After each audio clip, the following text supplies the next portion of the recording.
In the final years before the world fell into total war, the rising sun of Japan burned bright over the Pacific. The empire had conquered Manchuria, marched through China, and stood at the edge of greatness. Yet even as its armies triumphed on land, its admirals knew the future of war would be decided not by tanks or battleships, but by wings. The sky, boundless, merciless, eternal, had become the new battlefield, and Japan intended to rule it. Within the halls of the Imperial Japanese Navy, one dream took form: to build a fighter so fast, so agile, and so enduring that it would make the very heavens bow to the emperor. It would not merely be a weapon, it would be the soul of the empire made steel. In 1937, the Navy issued its most ambitious order to date, a new generation carrier fighter capable of outclassing every Western aircraft in existence. The requirements bordered on impossible. It had to climb faster, turn tighter, fly farther, and carry more firepower than any fighter on Earth. And yet it had to be light enough to take off from a carrier deck and sturdy enough to survive combat. The old guard of engineers shook their heads. "It cannot be done," they said. But one young man refused to believe that.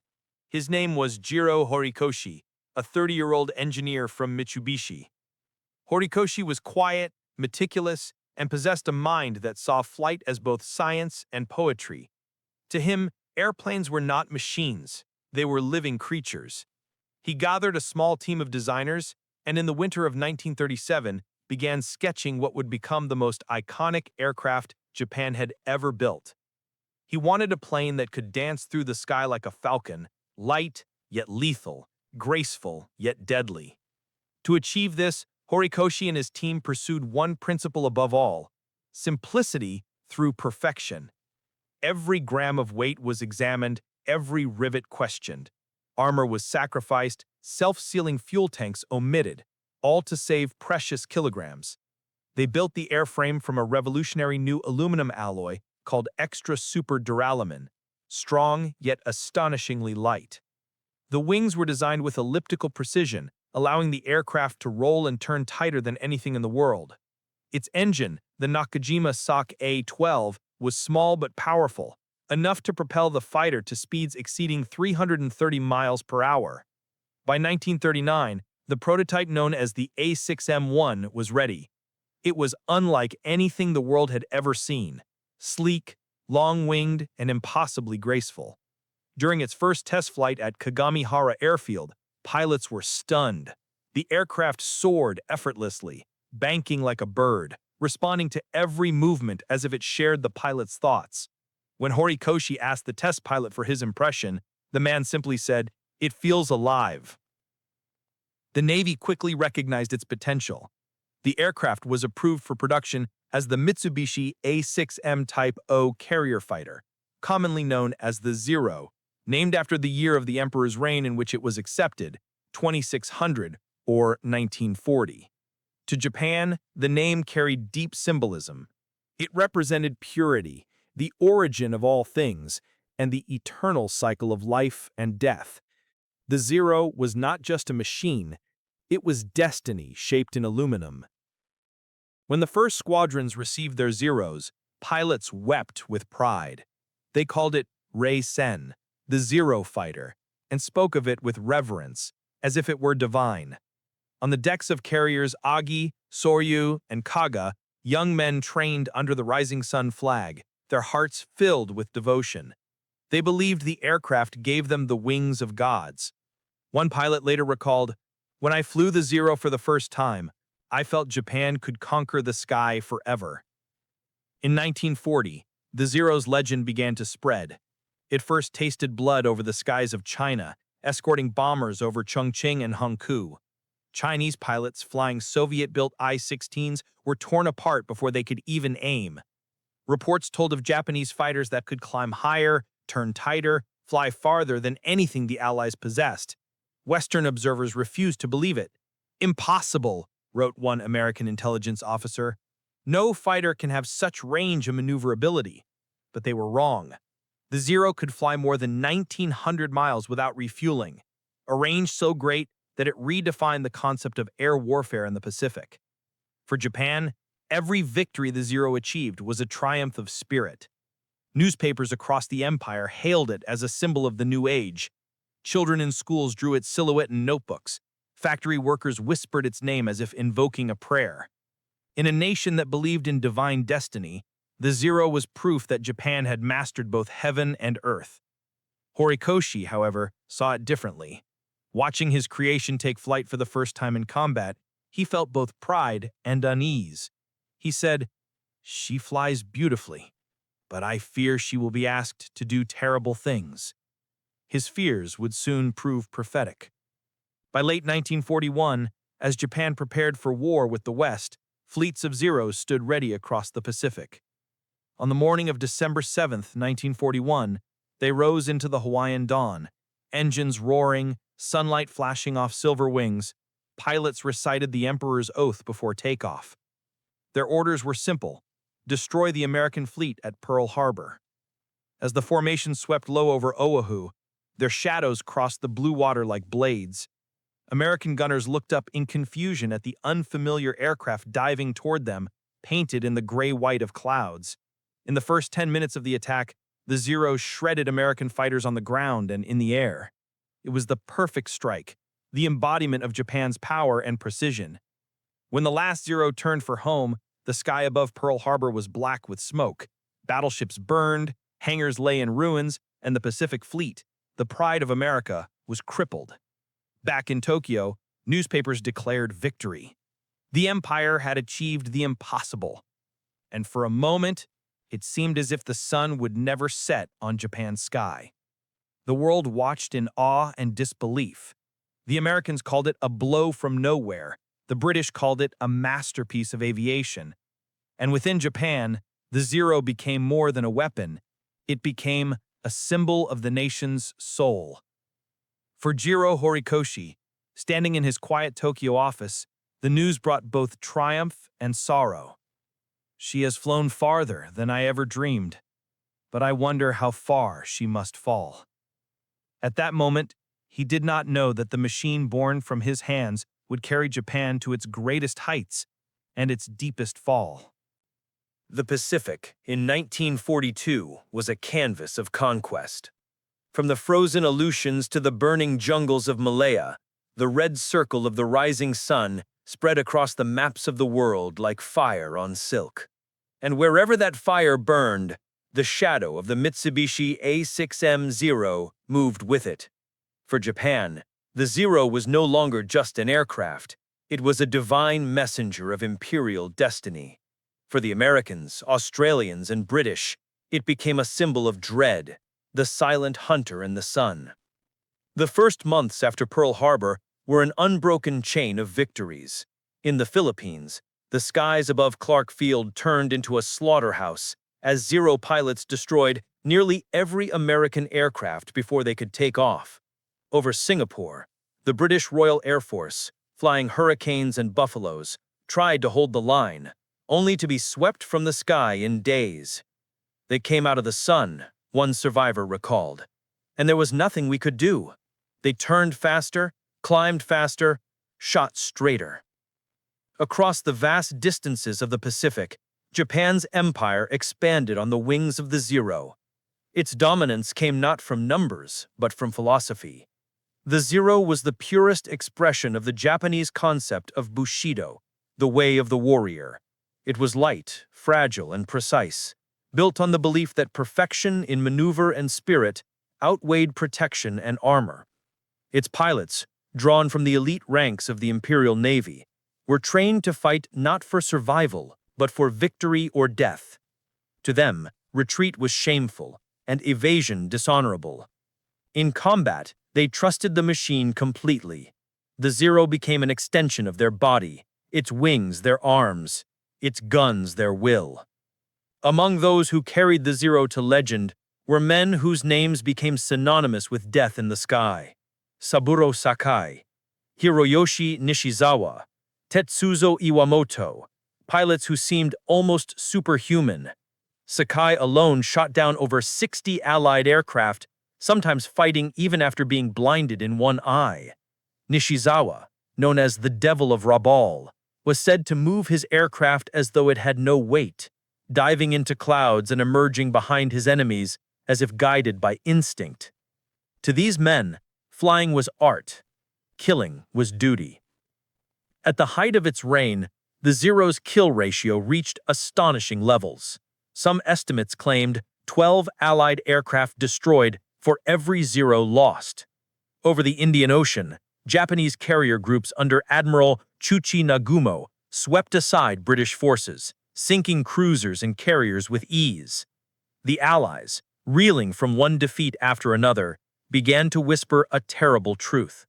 Japan had built the best fighter in the world. American pilots flying outdated Wildcats and P-40s could not believe what they faced. Reports from survivors sounded impossible. They can turn inside us every time. They climb like angels and fall like stones. Our bullets pass through them, but they keep coming. Some believed the Zeros were being flown by Germans. Others insisted Japan must have received alien technology. The reality was far simpler and far more terrifying. The Zero's genius lay not in magic, but in engineering stripped to its essence. It could outmaneuver, outclimb, and outlast anything the Allies could field. Every encounter became legend. At the Battle of the Coral Sea in May 1942, the first naval battle fought entirely by aircraft, the Zero's escorts ripped apart American formations. And then came Midway. 4 Japanese carriers, Akagi, Kaga, Soryu, and Hiryu, sailed north, their decks filled with Zeros shimmering in the morning light. To the pilots aboard, it felt like destiny calling. They were to destroy what remained of the U.S. Pacific Fleet and secure Japan's empire forever. When the battle began, the Zeros did their part flawlessly. They tore through American torpedo bombers with ease, shooting down entire squadrons before they could release a single weapon. Yet fate, not skill, would decide Midway. At 10:20 a.m. on June 4, 1942, American dive bombers arrived over the Japanese fleet at the precise moment its decks were loaded with fueled and armed aircraft. In 5 minutes, the pride of the Imperial Navy went up in flame. The Zero pilots who returned from the Inferno landed on smoking decks or ditched into the sea, their invincibility shattered by chance. But even after Midway, the Zero refused to fade. In the Solomon Islands and New Guinea, it continued to dominate the skies. At Rabaul, the Japanese airbase became a fortress in the clouds, a place where every Allied bomber risked annihilation. Pilots from the U.S. Marine Corps called it the Hornet's Nest. One said, "You didn't fight the Zeros, you just survived them." And yet, beneath the victories, small cracks began to form. Reports came back of Zeros burning easily when hit, of fuel tanks that turned the cockpit into an inferno. Mechanics whispered that new engines were running hot, that replacements were arriving late. The veteran pilots, men who had survived since China, were growing weary. Japan's industry could not replace them fast enough. The empire still believed the Zero to be untouchable, but the Americans were learning, adapting, and building. By late 1942, a quiet shift was underway. American engineers at Grumman studied wreckage from a captured Zero found on Akutan Island. They dissected it piece by piece, mapping every strength and weakness. The U.S. Navy began designing new fighters specifically to kill it, the F-6 Hellcat and the F-4U Corsair. These machines would soon end the Zero's reign. But in the spring of 1943, as the Pacific War reached its height, the myth of the Zero still held. To Allied pilots, the sight of its silhouette in the sun was enough to make hearts race. To Japan, it remained a symbol of national pride, of divine craftsmanship, of the belief that spirit could conquer steel. In Tokyo, newspapers still printed stories of Zero heroes, and children still drew its wings in schoolbooks. Even as factories strained under bombing raids, workers painted the red circle on new fuselages with trembling pride. They said, "For the Emperor." The Falcons still ruled the sky, but on the horizon, The storm was gathering, the storm of a new kind of war, where courage would no longer be enough. By 1943, the sky that once belonged to Japan had begun to darken. The Mitsubishi A6M0 still danced through the clouds with the grace of a falcon, but the air around it was changing. What had begun as a war of daring pilots and precision turns was becoming a war of speed, armor, and numbers, a war of machines, not men. And in that new world, the Zero's perfection was beginning to show its flaws. The warning signs had been there long before. The Zero had been designed for agility, not endurance, for victory, not survival. It carried no armor behind the pilot's seat, no self-sealing fuel tanks, and no heavy guns to match the growing firepower of its enemies. It was a weapon built on faith, faith that its pilot's skill would always overcome any disadvantage. But as the Pacific War stretched on, that faith was being tested to destruction. Over the Solomon Islands, the tide turned first. The Americans had learned. They had studied every weakness of the Zero from the captured wretch on Akutan Island, dissecting its fragile bones and turning its beauty into a blueprint for revenge. From that knowledge came two aircraft that would rewrite the balance of the Pacific: the Grumman F-6F Hellcat and the Vought F-4U Corsair. These new fighters were not graceful, they were brutal. They could dive faster, climb higher, and take punishment the Zero could never endure. Their pilots had new tactics too. Commander John Thatch had devised the now famous Thatch Weave, where two fighters crisscrossed paths to cover each other's tails, trapping any Zero that tried to pursue. It was simple, elegant, and devastating. In training, it was theory. In battle, it became the undoing of Japan's myth. The shift came at Guadalcanal. There, amid the steaming jungles and blood-soaked runways, the Zero met an enemy that refused to die. Day after day, American and Japanese pilots fought at dawn, at noon, and at dusk. The Zero could still outturn the Hellcat, but it could no longer outfight it. The U.S. pilots learned to exploit their superior armor and firepower, diving through Zero formations and climbing away before the lighter planes could react. For Japan, every victory now cost too much. The veterans of China and Pearl Harbor, the irreplaceable core of the Imperial Navy's air power, were being lost faster than they could be replaced. The new pilots, barely trained, were handed the same revered aircraft and told they carried the soul of the empire.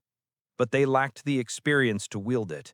Their machines, once symbols of mastery, became coffins of aluminum and flame. Even nature seemed to turn against them. The humid air of the tropics corroded the Zero's delicate airframes. Engines overheated, fuel leaked, parts wore out faster than factories could replace them. Japan's industrial lifeline, stretched thin by Allied blockades, could no longer produce enough spare parts. Maintenance crews worked by lantern light, cannibalizing broken aircraft to keep others flying. The sky that had once belonged to the rising sun was filling with shadows. Still, the Zero's spirit refused to die. In every corner of the Pacific, it continued to fight. At Rabaul, it met the heavy bombers of the U.S. 5th Air Force head-on, diving through flak and machine gun fire to break apart B-17 and B-24 formations. In New Guinea, Zero squadrons escorted torpedo bombers in suicidal attacks on Allied convoys, braving storms of anti-aircraft fire. The Japanese called these missions taiatari, body-striking sorties, acts of desperation, not strategy. By mid-1943, Japan's air war was becoming a test of endurance it could not pass. Every new American pilot arrived with better training, better machines, and the backing of an industrial giant that could replace every loss. The Zero, once the hunter, was becoming the hunted. Even its pilots began to see the change. Veteran ace Saburo Sakai, flying from Rabaul, wrote in his journal, "The Hellcats no longer fear us. They come from the clouds like steel demons. We still fight, but the sky is no longer ours." His words captured the truth. The balance of the Pacific had shifted forever. The Americans called it the War of Attrition, but for Japan it was something deeper, a slow, inevitable unraveling of pride. The Zero could still win dogfights, but it could not win the war. The same design that had once made it perfect was now its undoing. Every Zero that climbed into battle did so knowing that if hit once, it would burn. And yet in that doomed defiance, there was a terrible beauty. The Japanese pilots fought with the same grace and precision that had once stunned the world. Even as their ranks thinned, they continued to fight for honor, for comrades, for the emperor. They knew they were flying into a storm they could not survive, but to them, that was what it meant to be Japanese. In the skies above the Bismarck Sea, the Zero's final strength revealed itself, not in victory, but in endurance. American pilots who faced them came to respect their courage. "They were magnificent," one American Marine wrote. "They fought us with nothing left to fight with." By early 1944, the Zero had become a ghost of its former self. The aircraft that once symbolized dominance now symbolized desperation. Yet in every wreck that fell into the sea, in every pilot who did not return, Japan saw not defeat, but sacrifice. The propaganda still called them heroes. The truth was far more tragic. And in Tokyo, Jiro Horikoshi watched the reports arrive with quiet despair. The machine he had built to represent the beauty of flight was now being torn apart across the Pacific. He said softly, "I built her too light. She flies perfectly, but she cannot endure." The age of the Zero was ending, but not with silence. Its final song would come in fire and chaos over the Philippine Sea, where the last true samurai of the air would rise to meet their destiny.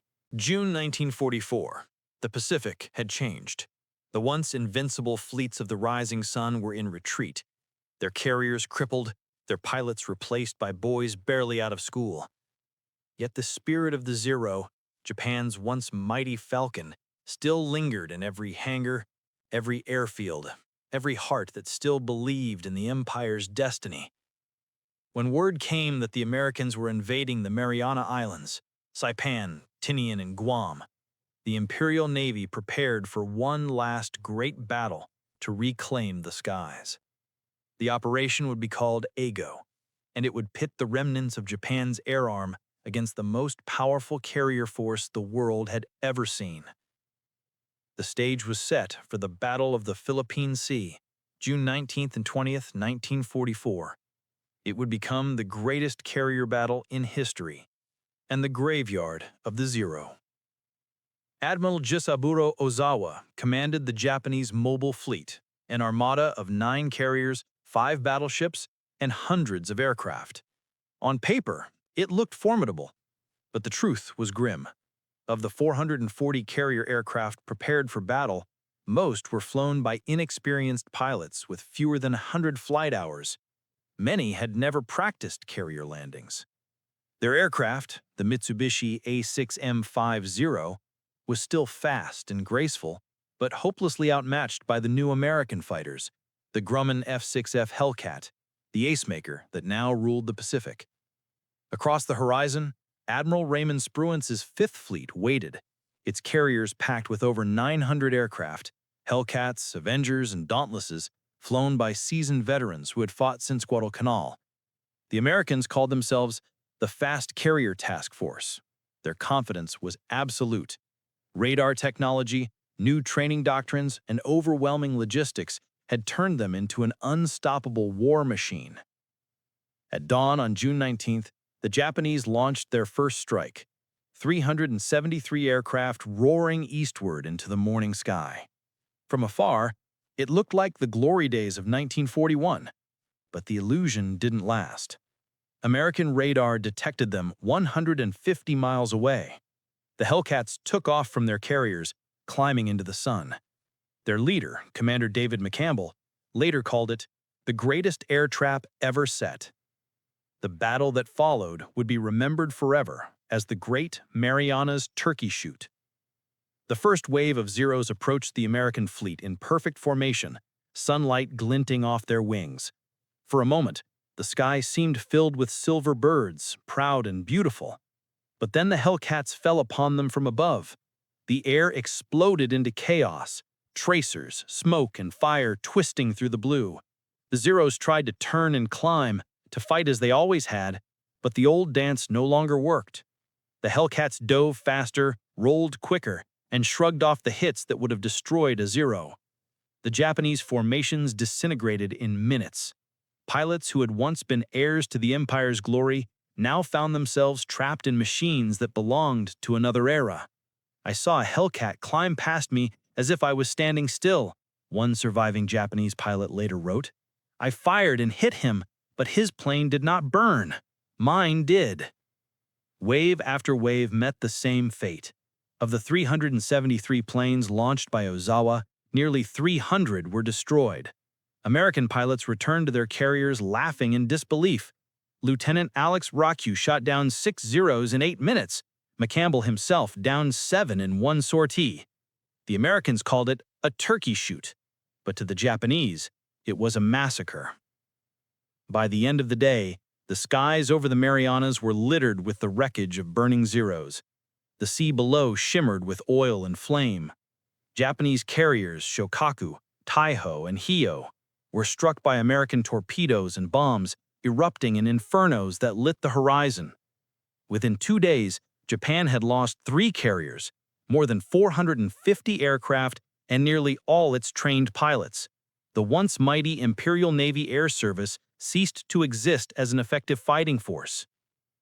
Admiral Ozawa wept as he ordered his surviving ships to retreat north. He said, "The sky has turned against us. The spirit remains, but the wings are broken." For Japan, it was more than a defeat. It was the death of a legend. The Zero, once the terror of the Pacific, was now nothing more than a burning shadow. American sailors who watched them fall felt a strange mixture of pity and awe. They came at us bravely, one Hellcat pilot recalled, but they were flying ghosts. On the ground in Japan, the truth was hidden. Newspapers spoke of heroic sacrifice and divine struggle. No one was told that the Imperial Navy had lost the last of its elite aviators. The factories continued to build Zeros, but it no longer mattered. There were no pilots left to fly them. For the man who had created it, Jiro Horikoshi, the reports were unbearable. He said, "I gave them wings, and they flew into fire." His masterpiece, born from dreams of honor and perfection, had become a symbol of futility. Yet he never blamed the pilots. He blamed the war, the arrogance that believed beauty and spirit could stand against science and industry. As the battle ended, the Americans secured the Marianas, paving the way for B-29 Superfortress bombers to strike the Japanese homeland. The Zero had fought for supremacy over the Pacific, and in losing, it had opened the door to its own destruction. In 2 days of battle, the Zero's story changed forever. What began as a symbol of Japan's divine sky had ended in smoke and silence. But even as the last planes burned and sank beneath the waves, the legend refused to die. American pilots, victors of the new age, spoke of their enemies with respect. One said, "They fought like lions. They deserved a better war." The Battle of the Philippine Sea was not merely the fall of a fighter, it was the fall of an idea that courage alone could defy the future. By the autumn of 1944, the sound of the Mitsubishi A6M0 had become a ghost in the sky. The aircraft that once carried the dreams of an empire now carried only the weight of its ruin. The Battle of the Philippine Sea had broken its wings. The Battle of Leyte Gulf, later that same year, would bury them forever. Yet even as Japan's skies darkened with American bombers and the horizon filled with flame, the Zero refused to disappear quietly. Factories in Nagoya, Gifu, and Aichi still churned out the sleek silver fighters, though they were now obsolete before they even left the assembly line. The young men who climbed into their cockpits were no longer the elite warriors of 1941. They were students, farmers, and volunteers, barely trained, barely equipped, and told that to die for the emperor was to live forever.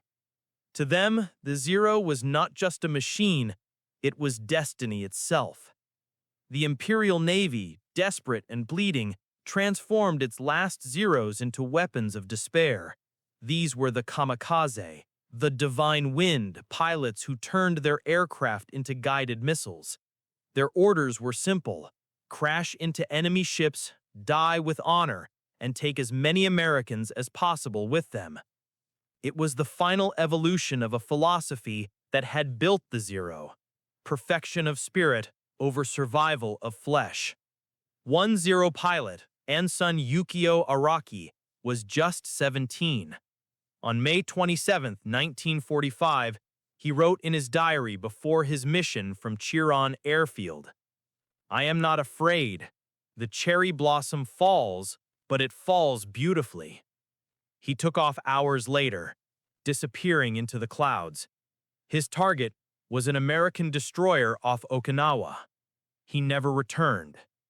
The kamikaze attacks struck terror into Allied fleets. Hundreds of ships were damaged or sunk, thousands of sailors killed. But the price was unimaginable.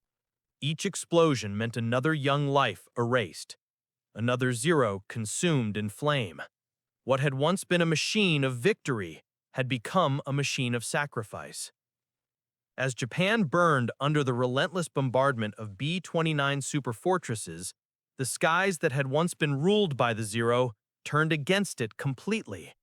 The Americans now controlled everything: speed, altitude, and numbers.